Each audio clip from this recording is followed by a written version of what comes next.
Hi guys, good morning. So for today's video, magsasampay nga tayo ng sapatos kasi nga 3 araw nang nakatambak ang aming sapatos dito sa may terrace dahil nga sa hindi magandang panahon.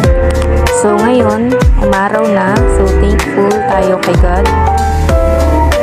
So ayan, kung nakikita nyo naman, maganda-ganda yung panahon. So ayan, tara, magsapay na tayo.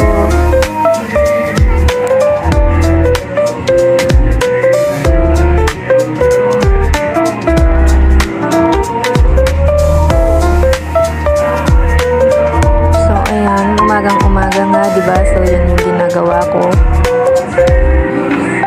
Kasi nga 3 araw na siyang hindi naiarawan. So malamang may pagkabaho na yun. Uy!